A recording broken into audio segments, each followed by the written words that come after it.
Et bonsoir. Bonsoir à tous. Bienvenue à la Cité du Vin. Vous allez bien? Vous êtes sages, c'est bien. On est bien là, c'est beau, hein, c'est beau cet endroit. Bienvenue, vous savez pourquoi vous êtes là, hein? Il est là, il est là. Il est là, Émile. Je me présente, je m'appelle Benjamin Bardel et je suis journaliste à Bordeaux. J'ai eu le plaisir avec les équipes de la Cité du Vin, plaisir de préparer cette belle rencontre que nous suivons ici en direct à la Cité du Vin, mais aussi en direct sur Zoom, puisque nous sommes également en direct, des conférences aussi que vous retrouvez sur le site, bien sûr, de la Cité du Vin. On va aujourd'hui vivre une très belle rencontre, une rencontre avec un jeune homme. Il a seulement 24 ans, vous le savez. Il aime les doudounes sans manches. Comme souvent les viticulteurs. Il va nous l'expliquer pourquoi, car il l'explique dans un livre qu'il vient de publier, Le vin, ça se partage. Tout a commencé, cet amour du vin, grâce à son grand-père, Michel, grâce à un stage aussi en 3e, mais surtout aussi grâce à une formation au lycée agroviticole de Blanquefort, ici en Gironde. Aujourd'hui, il travaille dans un autre vignoble, pas le bordelais, mais du côté de la Touraine, en Indre-et-Loire. Et un jour, il décide de publier une vidéo sur TikTok. Vous avez TikTok? Qui a TikTok? Ah, pas mal de gens ont TikTok. Bah oui, moi aussi, j'ai TikTok. Oui, mais voilà, moi, un peu comme vous, pas grand monde me suit. Lui, plus de 470 000 followers. Il est le vigneron le plus suivi en France sur TikTok. Voici désormais une rencontre à consommer sans modération. Merci d'accueillir Émile Codins. Émile, applaudissez-le s'il vous plaît. Salut Émile. Bienvenue à toi. Et vous avez vu, vous le voyez en vrai. Pour celles et ceux qui suivent sur TikTok, on te voit en vrai. C'est bien de voir en vrai les gens dans cette belle rencontre. On est ravis de te rencontrer, Émile. Tu vas nous parler de toute cette belle aventure. Quel est ton premier souvenir avec le vin, avec un verre de vin? Je crois que j'étais trop jeune pour m'en rappeler. Parce que je pense que mon grand-père, quand j'étais plus jeune, a dû me mettre un verre ou deux glissé derrière les parents. Comme ça, je pouvais boire un petit coup. Mais je pense que le vrai souvenir, c'était... je pense dans les premiers jours au lycée viticole à Amboise où on allait se cacher pour goûter aux cuves du lycée juste pour en cachette. Ça, c'était des bons souvenirs. Mais après, c'est peut-être pas ce qu'il faut dire devant tout le Oui, monde. non, évidemment. Alors, on le rappelle, hein, si vous nous regardez ici ou à distance, bien sûr, le vin est à consommer avec modération. On parle de passion aujourd'hui, hein, pas de beuverie, on est bien d'accord. Non. Quelle aventure! Tu as seulement 24 ans. Bon, tes plus belles années, tu me le disais juste avant ce direct, mes plus belles années, c'est ici en Gironde, hein, c'est ce lycée agroviticole. Ouais, c'était des super souvenirs parce que quand on débarque à Bordeaux avec 5 potes, voilà, on est des passionnés, on a envie de découvrir un autre monde qu'on connaissait pas. On arrive à Bordeaux dans un monde, voilà, bon, Bordeaux on le connaît, hein. Bordeaux c'est la fête, c'est bien manger, bien boire et quand je me rappelle quand je suis arrivé au BTS, on nous avait dit surtout si vous faites arrêter par la police, ne jamais dire que vous étiez en bac provisionaux. Et je dis ouais ok, je vais pas le dire. Et ouais, c'était des super années parce que finalement on se retrouve.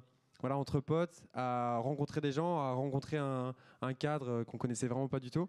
Et voilà, on savait s'amuser, on savait apprendre aussi, et on savait aussi aider les personnes qui étaient en galère sur le monde du vin. Donc ouais, c'était assez cool et des très très bons souvenirs. Ouais. Des bons souvenirs, mais qui ont été aussi une vraie révélation, hein, pour toi, hein, professionnellement et même personnellement. Tu as mis un pied là dans un engrenage qui te passionne. Ouais, honnêtement, je me suis pas trompé. J'ai Ouais. aucun regret parce que voilà, quand j'ai commencé mes études vraiment dans le monde du vin, j'étais cette personne qui comprenait rien à ça. Vraiment, je voyais le monde du vin, je disais c'est quoi ça? Bah oui. Et j'ai décidé vraiment de m'y lancer. Et voilà, je remercie d'ailleurs mon grand-père qui m'a vraiment inculqué les bonnes choses de la vie et qui m'a, avant de mourir, laissé un billard et une cave à vin. Donc j'ai dit, faut que je fasse quelque chose de cette cave à vin quand même. Et donc il est décédé malheureusement. Et voilà, je me suis rappelé de ce stage de 3e que tu as cité tout à l'heure. Voilà, je me suis dit, allez, je vais me lancer dans le monde du vin et je vais voir si ça me plaît. Ouais. Donc je me suis vraiment passionné. Il y a des jours où je me suis retrouvé à me dire, est-ce que j'ai vraiment fait le bon choix parce que ça se passe très mal en stage, etc. Et en fait, à faire le dos rond, à faire toutes les choses plus compliquées, les choses plus simples, etc., on se rend compte qu'on a fait le bon choix. Ouais. Il faut dire aussi que quand on est bien entouré et qu'on se fait de bons amis et qu'on grandit, on fait une belle jeunesse, je pense qu'on peut se passionner de plus en plus. Ouais, c'est bien, c'est intéressant d'entendre ça. Alors parle-nous de la Touraine. C'est là où tu travailles. Ta vraie vie, elle n'est pas là sur des plateaux, dans des salles de conférences ou des plateaux télé, etc. Ta vraie vie, elle est sur le terrain. Ouais, et puis quelle belle région d'ailleurs, Ouais. sur la cité. À côté de Tours. Ouais, c'est ça, ouais, Tours. En gros, ouais, c'est une nouvelle vie pour moi. va dire que ça modifie un parcours. On va dire, moi, je me lève tous les matins avec le sourire parce que je fais du vin. Et là, c'est les vendanges viennent de se terminer justement, donc ça y est, c'est un peu plus calme, mais ça a été une période assez compliquée pour moi justement pour enchaîner les vendanges où il faut se lever à 4-5 heures du matin et se coucher à 22h, enfin rentrer à 22 heures. Ouais. Et en plus faire justement cette promo pour le livre, etc. Plus TikTok, ça a été une période assez rythmée. Mais bon, j'aime faire du vin, j'aime faire des vidéos, j'aime être en plateau, j'aime parler avec toi. Donc en vrai, je m'en fiche, quoi. Donc je profite à fond. Et voilà, si tu me vois avec le sourire, c'est que tout va bien. Émile aime tout faire. On sent cette belle énergie, ça fait plaisir. Merci à celles et ceux qui nous rejoignent au fur et à mesure. On est ravis de vous voir aujourd'hui. Et puis j'imagine que pour toi, c'est bien aussi, parce qu'évidemment, on va en parler de TikTok, mais de voir en vrai tous ces gens qui te suivent, quand même. Parce que il y aura une séance de dédicace après. D'ailleurs, il y aura une petite dégustation. Tu vas nous en parler, parce qu'il est venu avec son vin. On va faire un petit écart, on va pas boire du Bordeaux, on va boire du vin de Touraine. Et il y aura dédicace de son livre, avec modération. Mais de rencontrer ce public avec lequel tu as d'abord eu un contact quand même à distance, virtuel. Ouais, en fait, c'est cool déjà de pouvoir rencontrer. Et c'est grâce un peu au livre, parce que avant de me lancer sur TikTok, j'avais pour habitude vraiment de faire des visites, des dégustations, rencontrer des gens, leur montrer mon métier, etc. C'était vraiment un échange que j'adorais faire. Voilà, le Covid, il a tout bousillé. Ouais. Et je me suis dit, bon, vas-y, je vais faire autrement, quoi. Donc, TikTok, ça a été une révélation pour moi. Vraiment de montrer ce métier-là en quelques secondes, en quelques infos, tu peux vite te passionner. Et c'est vrai que c'est monté très rapidement. C'est assez fou de savoir qu'il y a autant de personnes qui suivent ce compte, Le Vigneron, sur Incroyable. TikTok. C'est Incroyable. un truc de ouf. Et voilà, le livre, c'est quelque chose de plus matériel, c'est quelque chose de plus concret. Et ça permet aussi justement d'avoir quelque chose dans la durée. Et ça permet aussi d'organiser des séances comme celle-ci ou des séances aussi pour faire pour faire des dédicaces, pour parler du livre. Et ça me permet de rencontrer du coup les personnes qui me suivent, les personnes aussi qui me découvrent. Et ça, c'est une bonne chose. Et aussi rencontrer des gens que je connaissais beaucoup et que j'admirais et que je rencontre enfin. Donc ça va vite. Ça va très vite. Vrai, hein. Si j'ai un état des lieux à faire, c'est que ça va vite. Ça va très vite, ouais. On peut être n'importe qui, se retrouver ici. Donc c'est vraiment n'importe quoi. Ça me rappelle quelqu'un, ça. On peut faire n'importe quoi. En devenant n'importe qui. Un mot alors, TikTok. Parce que ce livre, il existe au départ grâce à TikTok, parce qu'un jour, Émile décide de publier une vidéo où tu racontes pourquoi nous, les vignerons, on crache le vin qu'on déguste. Tu avais à peu près 10 000 followers, ce qui était déjà pas mal. C'était ouf, hein, déjà. C'était déjà dingue. Hein. Moi, je ne sais pas qui a 10 000 followers sur TikTok. C'est beaucoup de 10 000 personnes. Et ça se passe dans la journée. Et le lendemain, c'est ça, tu rallumes ton téléphone. Et cette vidéo est virale. Et c'est 120 000 personnes qui, d'un coup, te suivent. C'est ça, hein. Ouais, mais c'est ça aussi pourquoi je dis que c'est un truc de ouf, TikTok. C'est que ça va très très vite. C'est-à-dire qu'en quelques secondes, tu peux être mis sur le devant de la scène. Et plus les gens aiment, plus les gens partagent ta vidéo, plus tu te retrouves devant. C'est dingue, hein. Et quand tu rallumes ton téléphone au bout d'une heure que tu as posté ta vidéo et qu'il est en train de fumer, tu fais waouh. Et tu fais ok. Et en réalité, ça fait monter un petit peu au cerveau, ça fait wow, ça fait du bien, tu as envie de reposter tout de suite derrière. Et voilà, quand ça monte, c'est comme de l'adrénaline, quoi. C'est une petite dope, hein. Mais si tu arrives à garder l'épée sur terre et te dire non, c'est bon, ton métier c'est vigneron, tu te retrouves à faire d'autres vidéos intéressantes. On est d'accord, Émile, pour celles et ceux qui regardent TikTok, il y a beaucoup de conneries sur TikTok. Il y a beaucoup de n'importe quoi. Et il y a des gens comme toi. TikTok, c'est aussi pour toi une façon de montrer très sérieusement, avec de la légèreté, parfois même avec de l'humour, mais de montrer très sérieusement ton travail. Vraiment, quoi. Après, c'est ça qui est. En fait, TikTok a vachement évolué. C'était vraiment une application quand moi je regardais des gens danser, je regardais des gens faire du playback, etc. C'était TikTok au début quand ça arrivait. Et après, j'ai commencé à avoir des comptes explicatifs comme des chocolatiers qui montraient leur métier. C'est vrai. Voilà, des gens qui expliquaient la vie de tous les jours un petit peu. Et ça m'a un peu inspiré pour créer ce compte du coup Le Vigneron. Et maintenant, l'application a tellement évolué qu'on retrouve. Comme le point vigneron, je sais pas si c'est moi qui ai suscité ça, mais maintenant on peut retrouver le point menuisier, le point maçonne, c'est vrai. On retrouve plein de trucs différents. Incroyable. Il y a une autre vigneronne qui fait la même chose, donc c'est cool, on a développé un petit peu ce réseau social et je suis content de dire que j'aime ce réseau qui est souvent décrié et j'aime beaucoup ce TikTok parce que je pense que c'est l'un des meilleurs réseaux actuellement et peut-être parce que aussi ça m'a permis de me mettre là aussi, mais exactement. Mais j'aime beaucoup. Alors peut-être que certaines et certains ici n'ont pas eu l'occasion de regarder TikTok et de voir ce que faisait Émile. Regardez, voici Émile, sa vie, son œuvre, la vie quotidienne du vigneron. Alors nous, vignerons modernes, on met du vin en barrique pour une chose essentielle et qui n'est pas le côté boisé. Je t'explique ça tout de suite. Alors utiliser les barriques pour avoir un côté boisé n'est que secondaire. La raison principale est l'oxygénation, c'est-à-dire que l'oxygène rentre dans les barriques par les trous du bois, les pores, et vient s'assembler avec le vin. Et ça va modifier la couleur, les arômes et aussi la structure. Et après, forcément, ça a un côté boisé parce que c'est au contact du bois. Pourquoi est-ce qu'on met des bouteilles en gyro? Je t'explique ça tout de suite. En fait, quand on veut faire du vin pétillant ou du champagne par exemple, on va faire une fermentation dans la bouteille. Et on se retrouve à la fin avec des levures mortes. Tu vois là, c'est pas très très beau. Et le but après, c'est de faire tomber tout le dépôt au niveau du goulot de la bouteille. Et ça sera beaucoup plus simple pour nous de l'extraire à la fin. Donc, on met les bouteilles comme ceci à l'horizontale dans le gyro. Et on va les tourner 3 fois par jour. Et on se retrouve avec un rendu comme ceci. Ça remplace tout simplement les pupitres où on faisait un quart de tour par jour à la main. Et des maisons utilisent encore les pupitres comme méthode. Mais bon, ça va plus vite. Les bouteilles qui sont ici sont des bouteilles pleines de vin pétillant. Ici, on regarde bien, elles sont rangées en quinconce. C'est-à-dire que des fois, on voit le goulot et des fois, on voit le cul de la bouteille. Et on les range de cette façon-là parce qu'en fait, s'il y en a une qui pète, et ben tout le mur reste. Regardez, je vais vous montrer.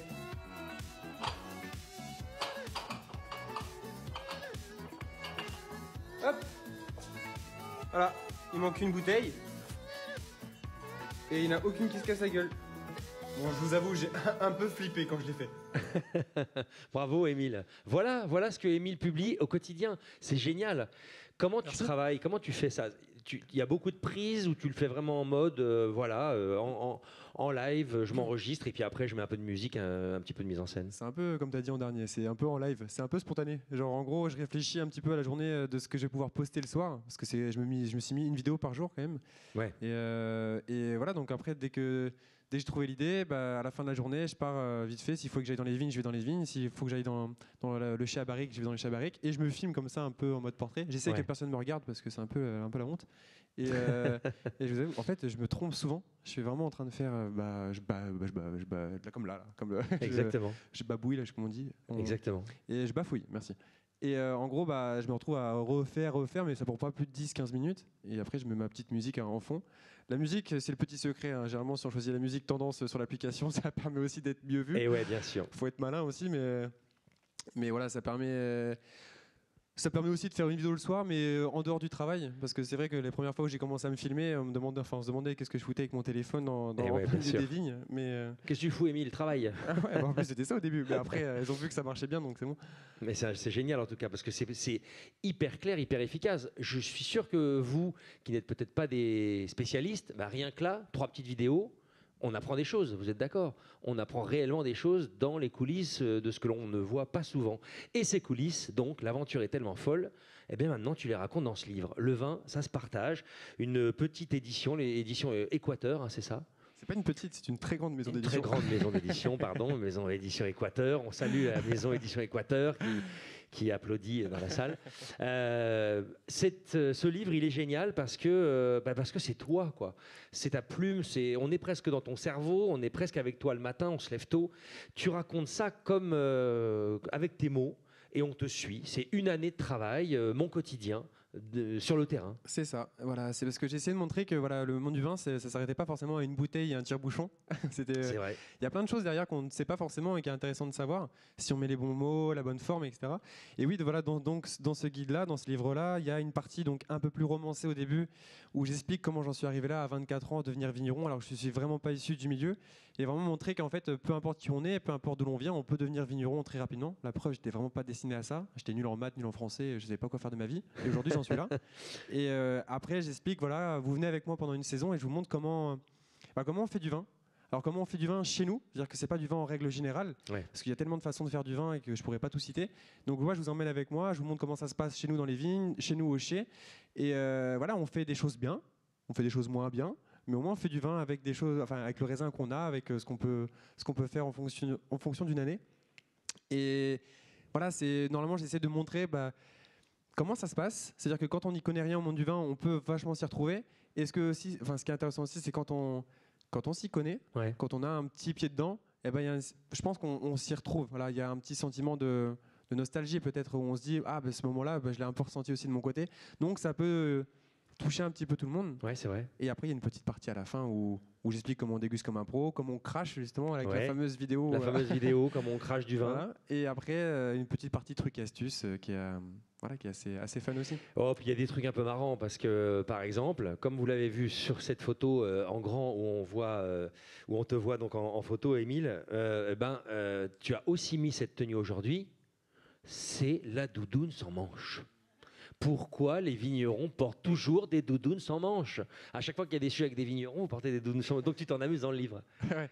Mais il y a une vraie raison en fait. Ouais, c'est devenu un peu l'emblème aussi. Mais oui, c'est vrai que la doudoune, c'est pratique parce qu'on a souvent froid au corps et ça permet de réchauffer le corps tout en laissant les bras libres pour travailler. Tout simplement. Et tout, ouais, c'est tout simple. Puis je trouve que ça habille bien.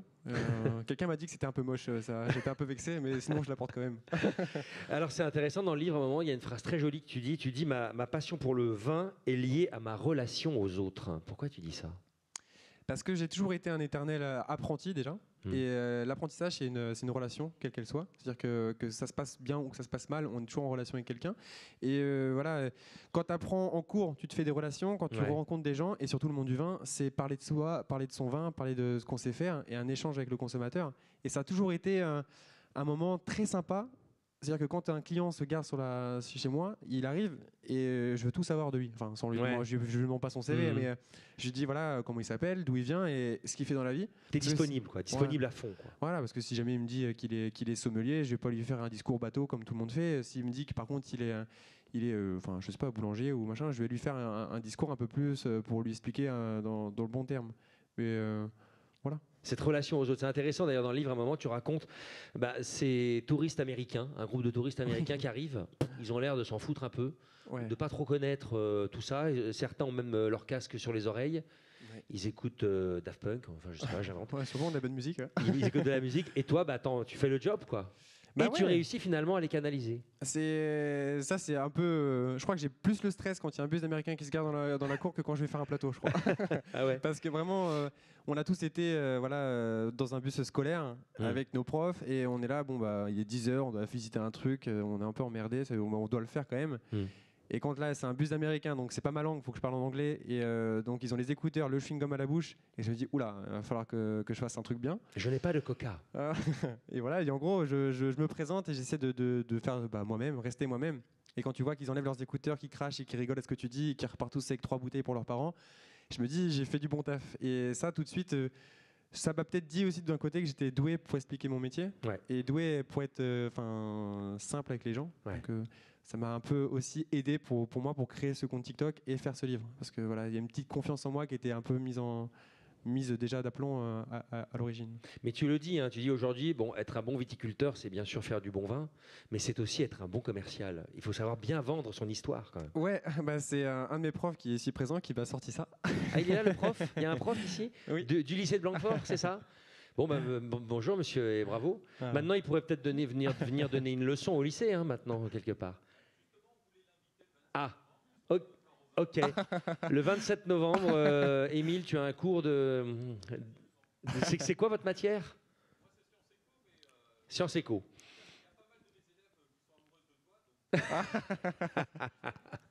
Voilà, en plus, TikTok, c'est Tinder aussi. Bon, et donc, tout ça pour dire qu'aujourd'hui... En gros, comme on disait tout à l'heure, justement, c'est que... Être commercial, se vendre. Ouais, parce que faire du vin, c'est bien. Parce que à l'époque, faire du vin, c'était limite plus compliqué de le vendre, que de le vendre. C'était beaucoup plus compliqué de faire du vin que de le vendre. Maintenant, c'est limite devenu plus facile de faire du vin que de le vendre. C'est devenu hyper galère de le vendre. Et comme ce qu'on disait, c'est que si je suis chez moi et que je fais du vin et j'ai beau faire le meilleur vin du monde, mais si je ne le vends pas, si personne ne le sait, ça sert à quoi? Donc en gros, il faut faire un vin qui nous représente, qui nous corresponde. Et surtout le faire partager, parce que c'est le but quand même. Ouais, c'est intéressant. Alors évidemment, ta génération ultra connectée sait assez bien se vendre maintenant, se filmer, mettre en avant ce que vous faites ou ce que vous ne faites pas d'ailleurs, parce que c'est aussi le principe des réseaux sociaux. Comment ça a réagi dans la famille Pou? Parce que c'est la famille Pou qui... Plou, pardon. Plou. La famille Plou, c'est un domaine très ancien. Il y a ton oncle. Ouais, alors là, ce sont mes 2 oncles qui sont patrons actuellement. Voilà. Et donc, ils sont héritiers d'une famille de 23 générations. Donc, c'est ça. Depuis 1508 qu'ils font. Incroyable. Le domaine date du XVIe siècle. Donc, on est de 1508 à TikTok, là. La transition est énorme. Et oui, donc, leur réaction a été, elle a toujours été cool. faut savoir qu'ils n'ont jamais été dans un mauvais délire par rapport à ce que j'ai pu faire sur TikTok. Sachant que les premiers jours, quand j'ai commencé à me filmer, ils ont vraiment demandé ce que je faisais, parce que quand on est en vendange, c'est pas avec le téléphone dans les mains. Hein. Et après, quand ils ont vu que je montrais le métier de vigneron, etc., même si j'avais pas forcément beaucoup d'abonnés au début, ils trouvaient la démarche assez intéressante et cool, donc ils me laissaient filmer. Et ils sont autant choqués que moi de voir l'ampleur que ça a pris en certains temps. Et ça, ils ont toujours été présents. Et d'ailleurs, je tiens vraiment à les remercier parce que je crois qu'on se rend pas compte de la chance que j'ai. Parce qu'il y a des gens passionnés comme moi pour le monde du vin, il y en a des tonnes. Hein. Sauf que moi, j'ai la chance d'avoir un vignoble qui appartient à mes oncles et qui me laisse l'opportunité de filmer les barriques, le chier, tout. Je suis comme chez moi. Et ça, c'est une chance inouïe. Donc je leur remercie parce que voilà, là par exemple aujourd'hui, on avait peut-être besoin de moi et je suis présent. Ouais. Donc ils me laissent cette liberté.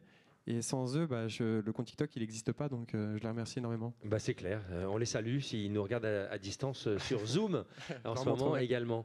Ce qui est génial, c'est que j'ai cru comprendre qu'il y avait même des gens qui ne boivent pas de vin, qui ne connaissent rien, mais qui adorent te suivre. Ouais, ça a été la première chose qui m'a le plus choqué, c'est de savoir les gens qui ne buvaient pas de vin, qui ne boivent pas de vin et qui me suivent et qui trouvent juste le fait de comprendre le monde du vin qui est juste intéressant pour eux. Ça, c'était intéressant. Et une fois, une anecdote qui a été assez drôle, c'est que je me baladais dans Tours, donc dans ma ville, et donc un groupe me reconnaît. Et dans le groupe, donc il y a une nana qui était voilée et qui me dit voilà, bonjour Émile, je te suis, je ne bois pas de vin, bon je pense que tu sais pourquoi, mais j'adore ce que tu fais. Et j'ai trouvé ça génial. C'est génial. Je trouvais ça, j'ai dit what, d'accord. Donc même ta religion t'interdit de boire du vin, mais tu t'intéresses. Donc je trouvais ça super. Enfin, c'est comme quoi on peut dire que je fais le vigneron sur TikTok pour les jeunes, mais en fait finalement on fait ça pour tout le monde et pour ceux qui boivent ou qui ne boivent pas de vin. Donc c'est hyper intéressant. Et à l'heure des réseaux sociaux où parfois il y a beaucoup de violence sur les réseaux sociaux, des insultes, etc. Tu me disais mais c'est dingue comme les gens sont hyper gentils, hyper bienveillants.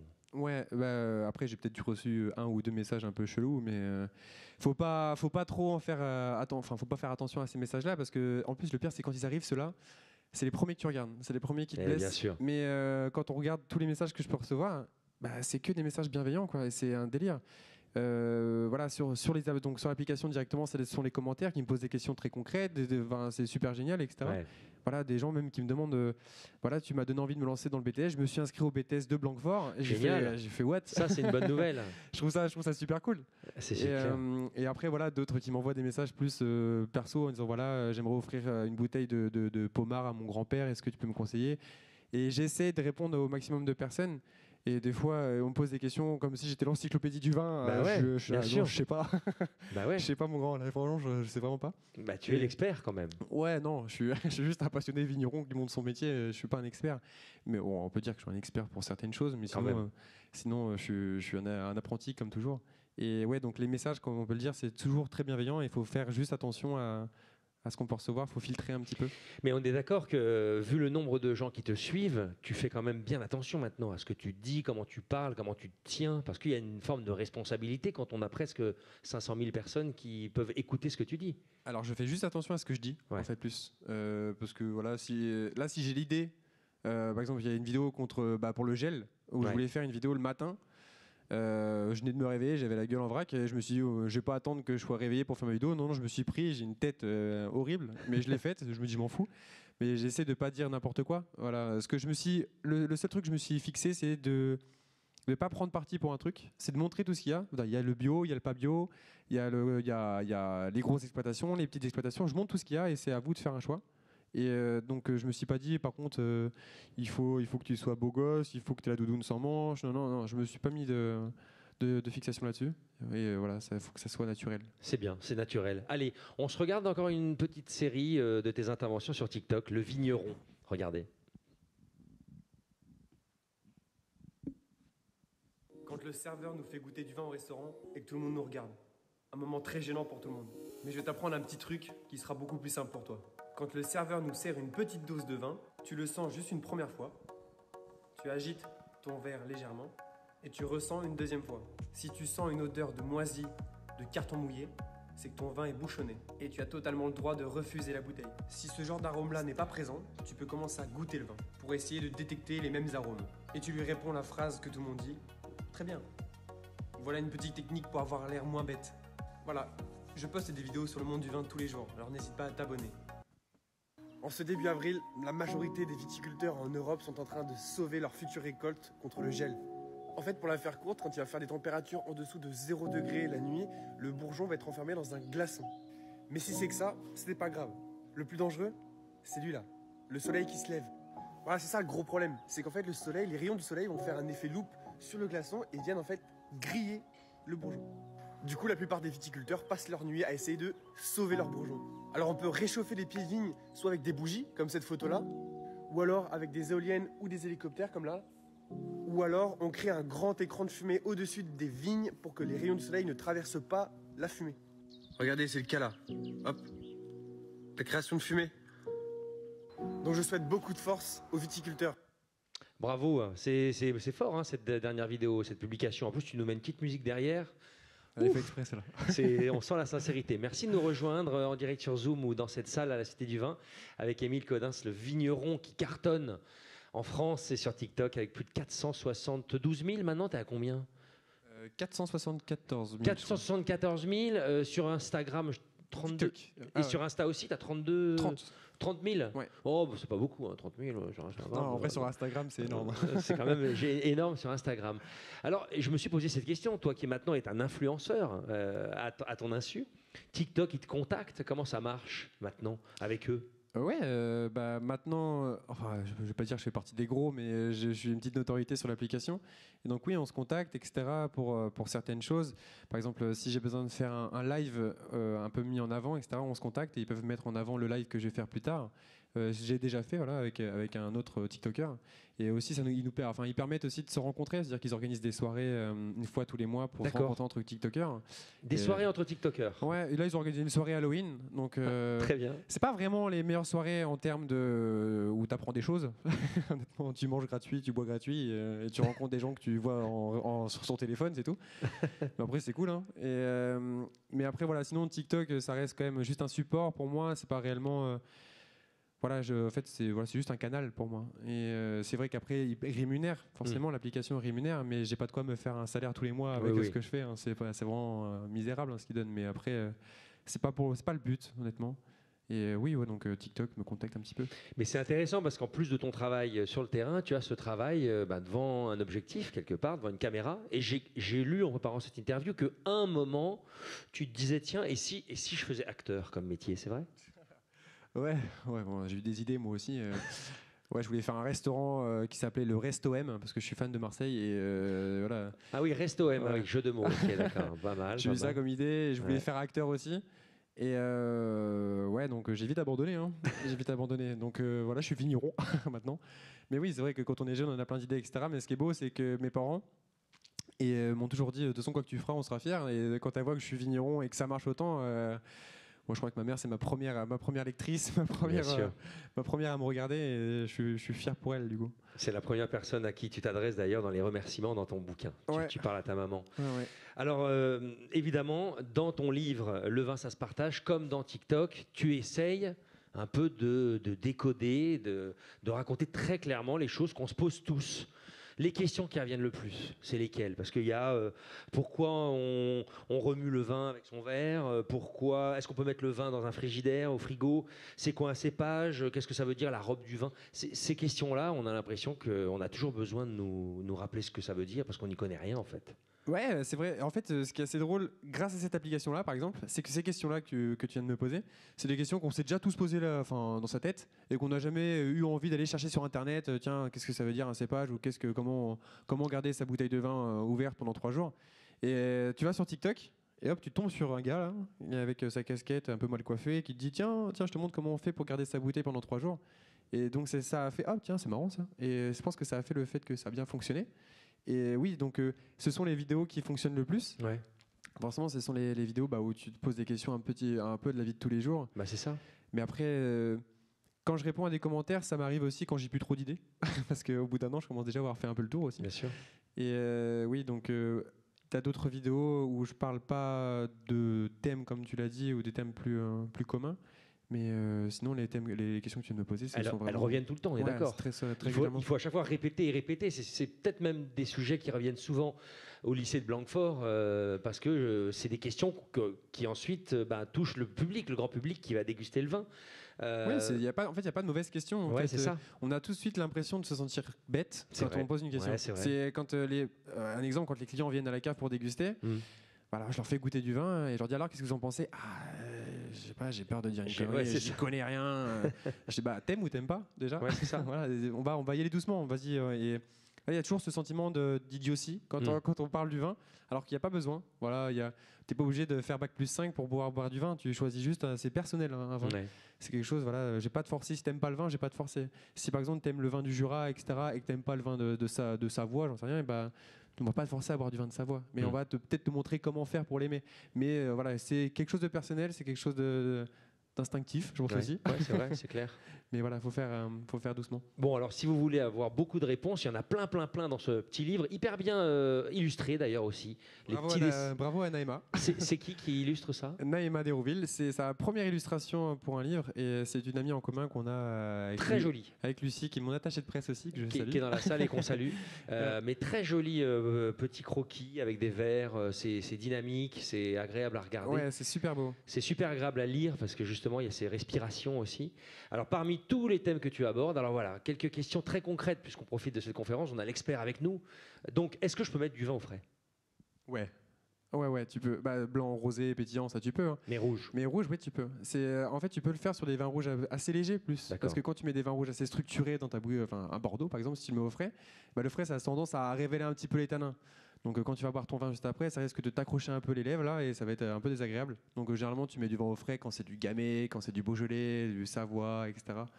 Voilà, c'est sympa en apéro. En plus quand tu mets du vin au frais au début du repas, donc ça fait ton apéro, puis après il va se réchauffer au fur et à mesure du repas et tu finis sur un vin tiède. C'est ça. Est-ce que ça sert vraiment de faire ça avec son verre?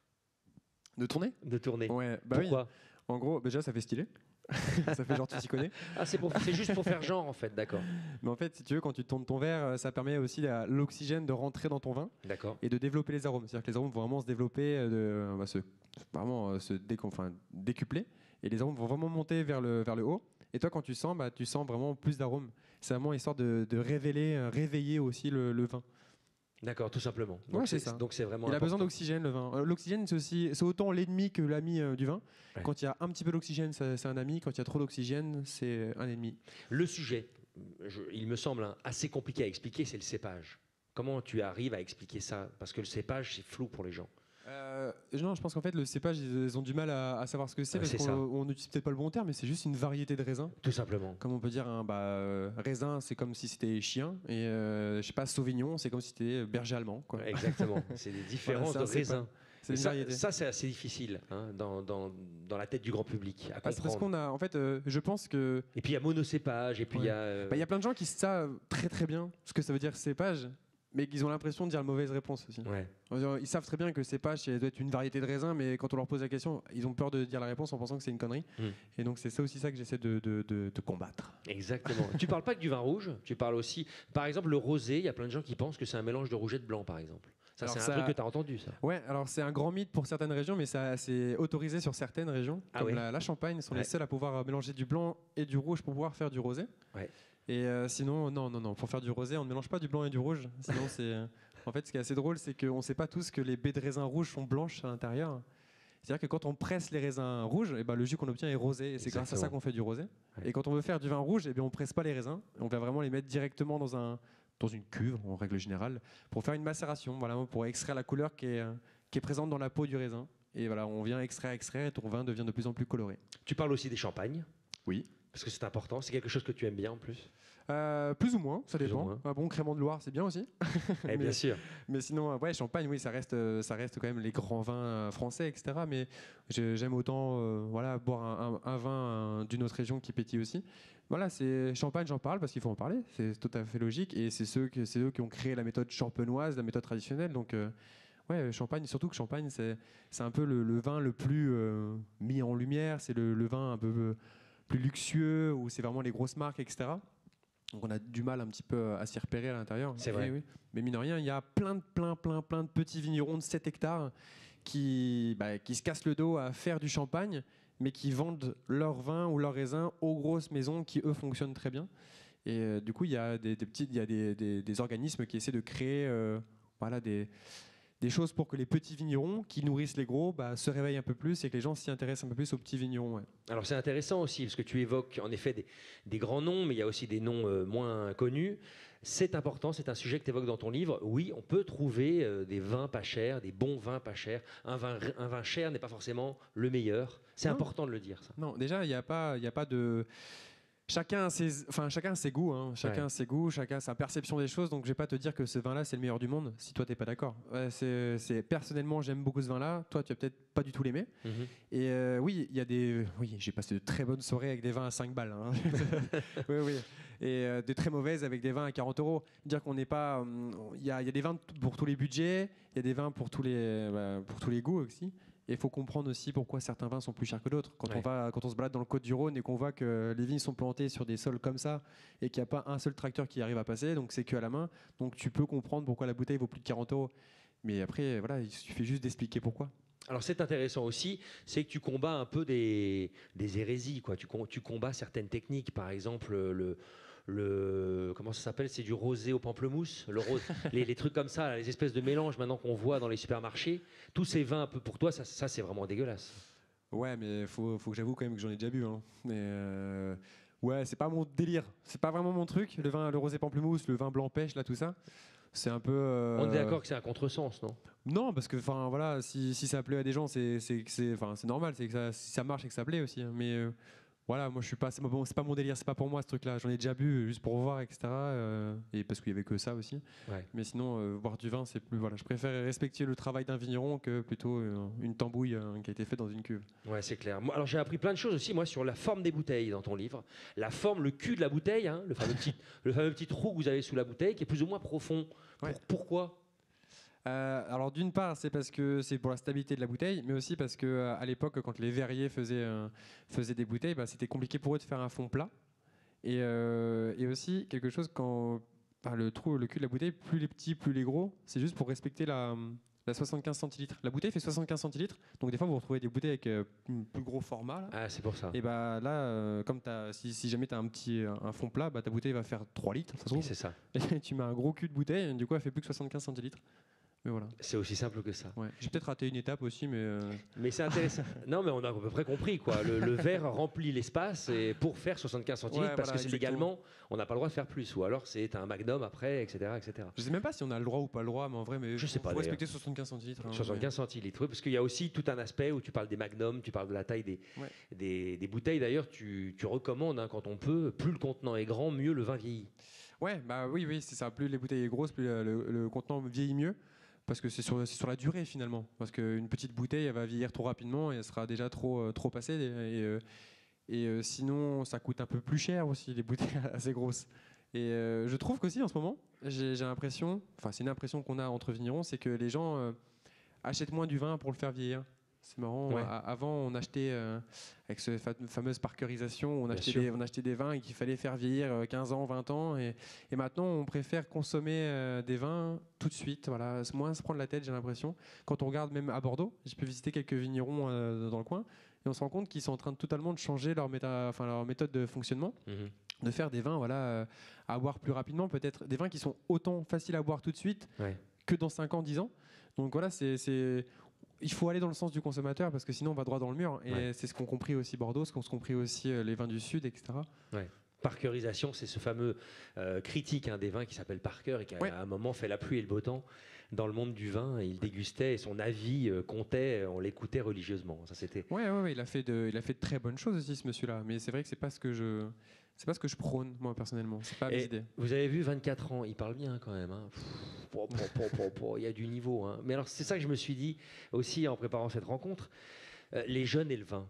Qu'est-ce que tu constates, toi, qui es tant suivi par des gens de ta génération aujourd'hui? Les jeunes et le vin? Ça les intéresse vraiment? J'ai l'impression que oui, du coup. En fait, je pense que ça les intéresse parce qu'on a tendance à... avec ce qu'on voit à l'écologie, etc., on voit que les jeunes boivent moins, mais mieux. Ouais. Quand je parle vers des jeunes un peu plus de mon âge, c'est-à-dire qu'on préfère mettre un peu plus d'argent dans une bouteille que d'en mettre moins dans plusieurs bouteilles. Voilà, on boit moins mais mieux. Et voilà, on essaie de faire de boire des vins un peu plus locaux, un peu plus responsables de l'environnement, moins énergivores, etc. Et ce sont les jeunes qui prennent un peu plus ça, parce qu'ils sont sensibles à tout ça. Donc on voit que les jeunes sont vraiment intéressés par des produits comme que ce soit le vin et d'ailleurs la bière aussi, parce que voilà, ce sont des produits très artisanaux, etc. Et c'est vrai que les alcools forts en soirée, on les retrouve aussi, etc. Mais je pense que c'est un peu moins. Peut-être parce que j'ai un vieilli et je deviens un peu vieux con. Mais Oh sinon, bah oui, bien sûr. Bah, c'est sûr, évidemment, mais, à 24 genre, par ans. exemple, je passe mes soirées à boire que du pinard avec mes potes vignerons et c'est vrai que ça fait longtemps que j'ai pas bu un bon whisky. Mais sinon, voilà, je pense que les jeunes, ils ont tout intérêt en plus à s'y intéresser et ça se voit qu'ils s'y intéressent parce qu'en plus, ce sont eux les futurs consommateurs et c'est eux qui changent l'avenir, mine de rien. Et quand on voit qu'on a une jeunesse qui est plus responsable de l'environnement, ça donne confiance parce que voilà, moi je fais partie de cette génération justement qui apporte.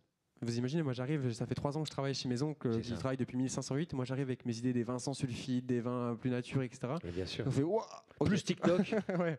plus ton portable. Ils ont fait un saut, Ça fait beaucoup un saut dans le 3 ans. temps là. Ouais, c'est ça. Et voilà, c'est bien parce qu'on arrive cette jeunesse. Ouais. Mon oncle faisait pas les mêmes vins que son père, que son grand-père, et moi je fais pas les mêmes vins que mon oncle. Donc voilà, on est jeunes et on voit que les jeunes justement imprègnent leur pierre, ils mettent leur pierre à l'édifice si tu veux, en fonction des générations. Ouais, c'est intéressant. Tu es venu accompagné aujourd'hui notamment d'un pote qui a le même âge que le tien, qui s'appelle comment déjà? Il s'appelle Édouard Brun. Il s'appelle Édouard. Salut Édouard. Et il est intéressant, je pense qu'il connaît aussi ce prof-là, non? Ouais. Ouais. Puisqu'il était avec toi au lycée de Blanquefort quand vous avez fait cette formation. Et il est lui aussi jeune viticulteur. Ouais, et d'ailleurs bravo à lui parce qu'il s'est installé. Ça fait 2 ans maintenant qu'il a ses propres vignes à lui. Bravo Édouard. Qu'il a conçu son vin, son étiquette, tout ça, etc. Moi je dis que je suis vigneron alors que le vin appartient à mes oncles. Ouais, bon, bien je sûr. suis secondier. Tu prends le relais. Là il y en a un vrai là-bas. Il y en a un vrai. Non bien mais sûr. voilà, c'est vrai que c'est beau, on s'est connus au lycée viticole d'Amboise, on a été colocataires durant nos études à Bordeaux et maintenant on est pas voisins, mais il habite à une ville à 15 minutes de chez moi et il est vigneron et on vit de notre passion tous les deux, donc c'est génial. Et il a 24 ans aussi? Il a 23 ans lui. 23 ans, oh là là, t'es beaucoup plus vieux. Non, mais c'est intéressant parce que tu parlais des jeunes consommateurs, mais vous êtes aussi une génération de jeunes viticulteurs où vous apportez tout ça, tous ces sujets-là, toutes ces préoccupations. Elles vont aussi changer le métier. C'est un autre regard. Ouais, c'est vrai que on voit qu'il y a beaucoup de jeunesse dans les vignes, enfin dans la reprise des maisons de viticulture. Je perds mes mots là, excuse-moi. Je t'en prie. En gros, c'est vrai que quand je me déplace, je vois qu'il y a beaucoup plus de jeunesse, il y a beaucoup plus soit des quarantenaires qui commencent à former leurs enfants, etc. Sans franchement les brusquer en disant tu vas devenir vigneron toi. Non, ils essaient de dire tu feras ta vocation, etc. Et c'est vrai qu'en se déplaçant, même dans notre région, je pense que Val-de-Loire, on fait partie des régions où il y a quand même pas mal de jeunes, hein, mine de rien, je trouve. Il y a beaucoup de reprises, beaucoup de vieux vignerons qui malheureusement ne trouvent pas de repreneur et qu'il y a un jeune qui débarque, je veux reprendre. Donc lui souhaite bon courage, etc. Et c'est vrai que c'est bien. C'est bien, justement, je trouve ça bien de rajeunir un petit peu tout ça. Alors désolé, on est à Bordeaux, mais j'ai cru comprendre en préparant cette rencontre que, bon, oui, tu aimes les vins de Bordeaux, mais ton cœur penche plus pour les pomards, les vins corses. Ouais, j'ai beaucoup aimé Bordeaux. Hein. Ouais.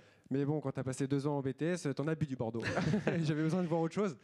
Et du coup, voilà, Pommard fait partie de mes gros coups de cœur. Bon, ça c'est chic, Pommard c'est chic. Ouais, j'en bois pas tous les samedis, hein, ça coûte assez cher. Mais sinon, c'est vins corse, les vins de la Loire. Hein. Je peux paraître chauvin, mais défend sa Loire, c'est bien. Mais bon, la Loire elle est grande. Hein. Elle commence à Nantes, elle finit en Auvergne. Alors on a de quoi répondre à son palais. Donc ouais, j'adore. Moi, j'aime beaucoup découvrir tous les vins de la région. Et ici, en plus, on peut découvrir les vins d'autres pays, donc c'est vraiment génial. Et ouais, je suis un éternel apprenti, comme je l'ai dit. Et oui, Bordeaux, ça reviendra Bordeaux. Alors le vin que vous voyez devant vous, c'est celui que le public va déguster tout à l'heure? Ouais, Parle-nous un peu de ce vin. Alors c'est le mien, je l'ai créé. Donc s'il y en a qui n'aiment pas l'étiquette, c'est moi qui l'ai faite. Équilibre avec un L rouge. Non, c'est très joli, c'est moderne. Plou et Fils. No added sulfate. Hein. Donc, pas de sulfite ajouté en anglais. Donc ça fait partie des techniques que j'ai pu apporter sur l'exploitation. C'est-à-dire que ça fait 3 ans maintenant et mes oncles au bout de la première année m'ont quand même dit vas-y, il y a un vin qu'ils n'ont pas trop sur la carte, est-ce que tu veux le modifier? Donc j'ai décidé de le modifier, donc ce n'est pas celui-là, mais il y a un autre vin, donc je décide de le modifier. en utilisant des techniques beaucoup moins énergivores justement et plus écologiques. Et ça a bien marché. Ouais. Ça a trop bien marché. Et après, il m'a dit, vas-y, lance-toi, fais tes cuvées. Donc, j'ai décidé vraiment de faire une gamme de vins sans sulfite ajouté. Parce qu'on a tendance à pas en mettre beaucoup déjà dans nos vins. Bien J'ai dit, sûr. mais pourquoi on n'en mettrait pas du tout? Et donc, j'ai essayé. Donc, on a fait un blanc. Et cette année, j'ai fait un rouge, du coup, celui-là. Le Gamay sans sulfite ajouté. Donc Gamay, on est bien d'accord, c'est le raisin. Hein. Gamay, c'est la variété de raisin. Voilà. Et ça a souvent tendance à être très léger, les Gamay, surtout dans notre région. Donc, c'est pas quelque chose qui va vous tabasser le visage en plein cagnard. C'est un truc limite qu'on peut mettre au frigo, si Très tu veux. bien.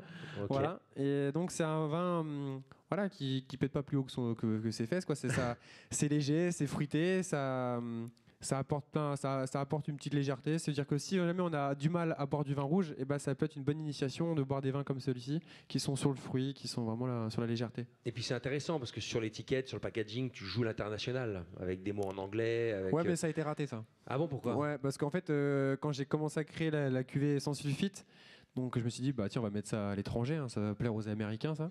Donc j'ai mis no added sulfite, et en fait, il y a le Covid qui arrivait. Et du coup, pas d'exportation, j'ai fait merde. Oui. Du coup, on s'est retrouvé avec plein d'étiquettes avec marqué no added sulfite. Et bon, je pense que les Français comprennent. Oui, mais bon. quand même. On est mauvais en anglais, mais là, on a à peu Le près problème, compris c'est que quand du même. coup, moi, j'arrive avec ma bouteille chez les restaurants. Tenez, est-ce que vous voulez mettre ce vin-là dans votre restaurant? Ah bah non, c'est écrit en anglais, on préfère quand c'est écrit en français. Ah ouais. Ah, Bon, ça c'est bien la France. C'est erreur de packaging. Voilà, Ouais, bah, personnellement, je trouve ça assez joli. En plus, le fait que ce soit un peu C'est gentil. relevé en rouge, c'est gentil. ça marche bien. Bon, eh bien, vous savez quoi? Il reste une petite dizaine de minutes en direct ici et à travers Zoom. Et Émile, vous savez ce qu'on a devant nous là? On a un cube orange. Émile, il va vous lancer le cube orange. Ça, c'est ouf, ça. Ça, c'est ouf. Vous savez ce que c'est que ce cube orange? C'est un micro. Comme dans Vendredi vous est permis, là. Exactement. C'est un micro. Vous pouvez rattraper ce cube et parler dedans et on vous entendra. Est-ce que quelqu'un a envie de faire une remarque, de déclarer sa flamme à Émile ou de lui poser des questions? Parce que je suis sûr qu'il doit se faire draguer sur TikTok. Hein. Ça ne nous regarde pas, mais tu dois te faire draguer sur TikTok. Non. Non. Voilà. Avez-vous des remarques, des questions? On vous passe le petit cube. Maintenant, en direct. Personne ne veut parler? Allez-y, profitez-en. On a Émile avec nous. Allez, mademoiselle. Yes. Vas-y, Émile. J'ai fait du foot, pas du basket. Hein. Et hop, vous vous mettez dessus et ça marche. C'est très Covid. Ça veut dire qu'on n'a pas de micro à la bouche, donc ça marche bien. Ça marche pas. Il faut que tu parles dans le truc noir. Ouais. Non, ça marche pas. Ou alors il est pas allumé? Est-ce qu'il est allumé? Il n'y a pas un petit bouton dessus? Vous avez vu, c'est bien un système, hein, mais ça marche pas. Voilà. Plus près. Ah oui, donc en fait, c'est pas du tout Covid. C'est c'est bon. Ça y est. Oui. Bonjour. Bonjour. Bonjour. J'aimerais savoir quel profil a ton audience, donc notamment la fourchette d'âge. Bonne question. C'est assez jeune, mine de rien. Tu peux connaître... En fait, sur TikTok, tu peux savoir à peu près le genre. Donc, en fait, j'ai autant de filles que de mecs. Et sinon, pour la tranche d'âge, tu peux dire entre 15 et 25 ans à 80%. Très jeune. Donc ouais, c'est assez jeune, mine de rien. Mais tu as quand même pas mal de personnes un peu plus âgées, ou voire plus jeunes aussi. Ça, c'est un truc de ouf. Mais ouais, l'audience est assez jeune, mine de rien. Et c'est pour ça, je suis pas en train, en plus, par exemple, quand tu te dis, t'as que des jeunes pratiquement qui te suivent, je vais pas aller dans une explication trop bateau ou trop gamin. Je reste quand même moi-même et en gardant la même ligne directrice. Mais oui, c'est assez jeune quand même. 15-25. Merci pour votre question. Est-ce que quelqu'un d'autre veut réagir? N'ayez pas peur. Et oui, monsieur derrière. Allez hop, on lance le petit cube. Je trouve ça génial, ce système. Bonsoir. Bonsoir. Merci en tout cas, Émile, pour ta fraîcheur de discours. Merci. J'aurais une question, comme tu as étudié à Bordeaux et que nous, on est fraîchement arrivés avec ma copine ici. Bonsoir. Est-ce que tu as, je sais pas, peut-être un top 3 de bars à vin à nous conseiller? Tu sais quoi? J'en parlais avec Maxime, je crois. Mais en gros, quand j'étais au BTS à Bordeaux... Maxime, il est responsable de toute la régie et de la technique que vous voyez aujourd'hui. Okay. Alors, ça va pas t'aider ma réponse, hein, je te le dis. Quand j'étais à Bordeaux, je sortais comme un adolescent qui se bourrait la gueule en boîte, etc. Et je me suis rendu compte que Bordeaux, je la connaissais pas comme un adulte, en fait. Et les bars à vin, on m'en a dit des biens. Ouais. On m'en a dit des biens. J'ai oublié le nom, je sais pas si... Non, en vrai, non, honnêtement, si tu as 5 minutes après, j'essaierai de te dire ça parce qu'en fait, je les cherche aussi, du coup. Vas-y, on les cherchera ensemble. Vous arrivez de quelle région? De Paris, comme De Paris. tous les Parisiens qui sont Encore des Parisiens. sur la rocade. Au secours. Non, je plaisante. Bienvenue à Bordeaux. Profitez-en bien. Quelqu'un d'autre veut réagir? Profitez-en. Émile est avec nous en direct pour répondre à vos questions. Ici, madame. Allez hop, faut refaire descendre le cube. Vas-y, envoie. J'aime bien ce système, c'est Il y a une génial. caméra à côté. Hein. C'est dynamique. Et hop. Punaise, j'ai cru qu'il allait me le prendre dans la figure. Merci. Ça, c'est bien les Parisiens. Ils veulent nous tuer.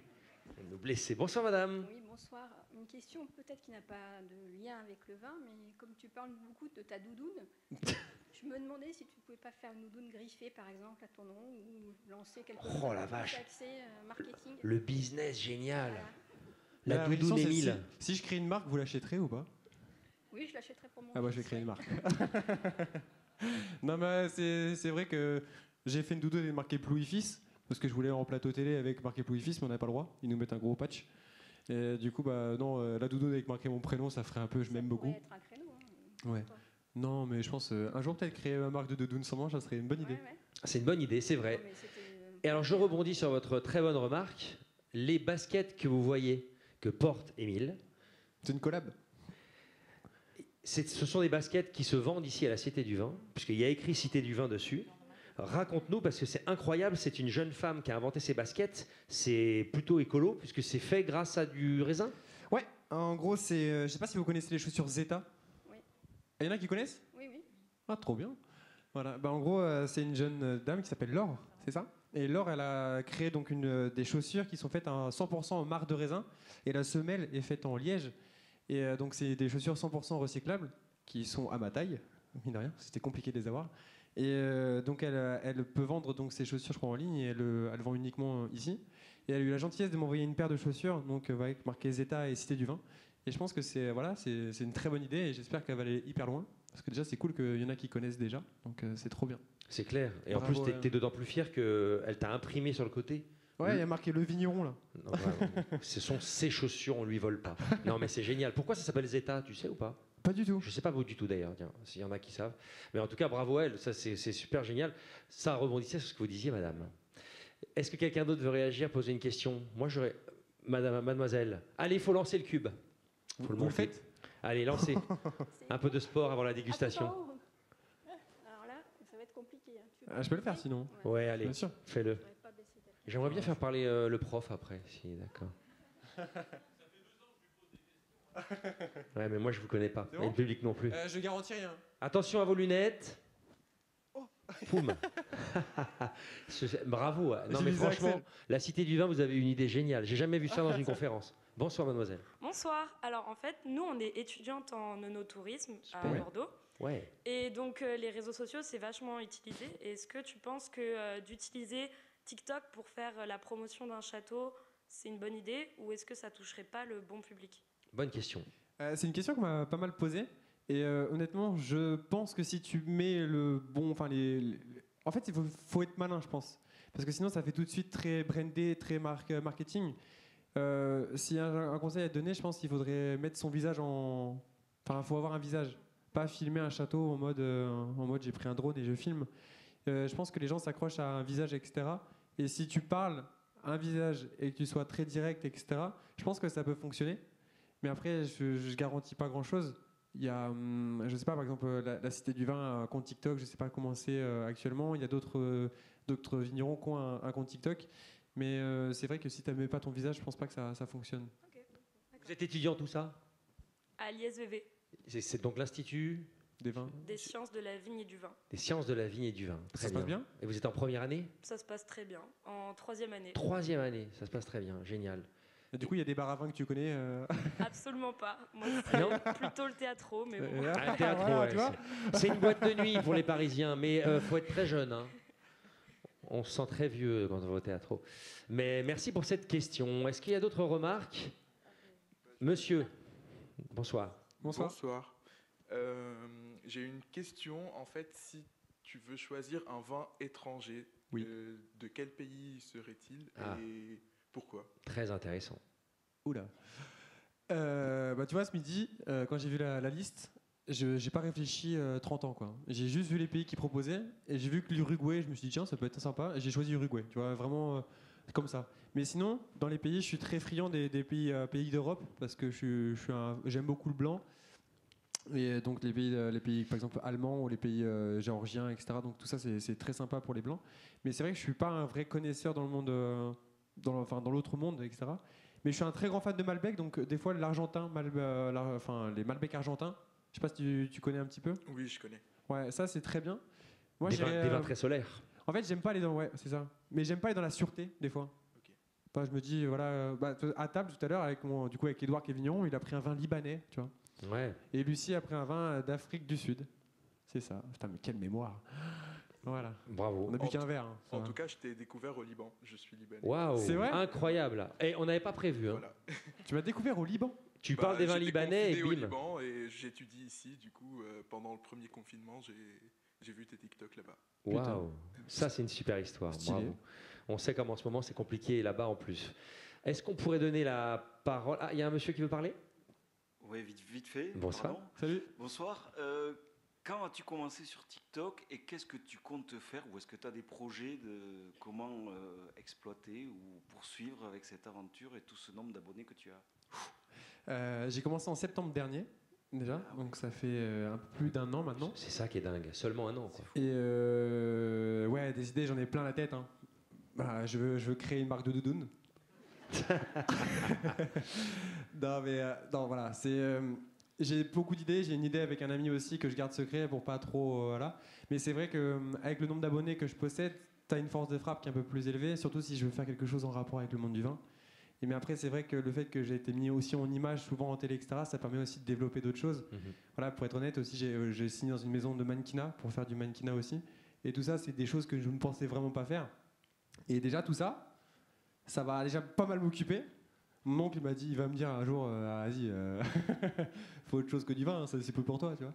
Mais non, je pense que j'ai la possibilité de faire de grandes choses, il faut pas que je me rate et que je batte le fer pendant qu'il est chaud, je pense. Oh, dis donc, on a une super info. Émile va être mannequin. Allez, donnez-moi s'il vous plaît le micro au professeur qui va nous dire en quelques secondes un petit mot parce qu'on arrive à la fin de cette conférence. Et on est en direct, donc il faut respecter le timing. Il était comment bonsoir, monsieur. Bonsoir. Il était comment, Émile? Bonsoir, Stéphane. Stéphane. Bonsoir, Émile. Bonsoir, Édouard. Je peux vous conseiller des bars à vin sur Bordeaux. Ah, parce que moi, vous en parlerez jeune, à la dégustation. Je ne vais pas au théâtre. Il était comment? Comme il a dit, c'est-à-dire nul en maths et en français. Je lui ai posé pendant 2 ans des questions et il a très bien répondu. Non, j'étais prof de sciences éco et de commerce, donc c'était un régal parce que vous l'avez compris, il est dans son exercice. Et là, ce soir, on a validé plein de bonnes réponses en sciences éco, là, parce que je t'ai écouté et c'était très bien ce que tu as dit. Ah, c'est bien. Voilà. Merci Stéphane pour ce témoignage. Non, et c'était une très belle promo, Édouard et toute l'équipe.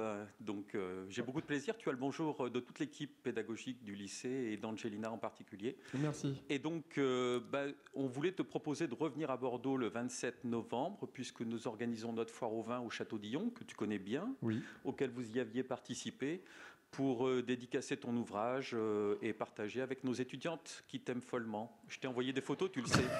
J'en ai plein qui sont amoureuses de toi. Ça ne fait que commencer avec ta carrière de mannequin.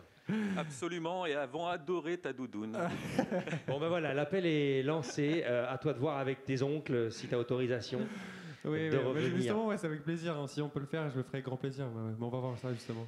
Prochaine rencontre ici à la Cité du Vin, vous allez le voir, ça va s'afficher. Il s'agit de Thierry, là vous êtes allé un petit peu vite, Thierry Germain, un grand nom de la Loire justement que tu connais bien. Ah oui. C'est le grand entretien, ce sera le 27 octobre dans cette salle-là à 19h. Dans un instant, vous allez pouvoir rencontrer Émile, lui faire signer son livre, déguster son vin. Un dernier mot. Oui. J'aimerais qu'on termine là-dessus. Faut pas que je me voie là-dessus. Parle-moi de Michel, ton grand-père. Wow. Il avait la moustache, ouais. il aimait être sur son vélo. Ouais. Il recevait tout le temps dans cette grande salle à manger que tu décris dans ton livre. Un petit mot sur Émile. Un petit mot sur Michel. Sur Michel, ouais, sur Michel, pardon. Michel, c'était un gros personnage, et dans les deux sens du terme. Et, elle avait un gros ventre, des belles moustaches en tête de guidon là. Et ouais, il était connu de tout le monde. J'ai l'impression que tout le Loiret le connaissait. C'est-à-dire que moi, si je faisais une connerie dans le village, j'étais direct repéré. Et voilà, c'est lui. il m'a appris tellement de choses. C'était son seul petit-fils, du coup, mais il a toujours été présent pour ma cousine Lucie, pour ses sœurs. Mais voilà, ça a toujours été quelqu'un qui a été très présent dans ma vie et je suis vraiment dégoûté qu'il soit plus là. Et je vais prendre soin de sa cave et de son billard. Et je suis sûr que de là où il est super fier et il t'envoie plein d'ondes positives. Mais le seul problème, c'est qu'il est jamais au courant que j'ai choisi de faire mon métier dans le monde du vin et il serait follement fier, je pense. Et j'ai dédié ce livre à mon grand-père. Tiens. Ouais. Hop. On boit pas, promis. Hein. On boit pas, promis. Pas le droit. Émile, santé. À la tienne. Merci de votre qualité d'écoute. Très bonne soirée.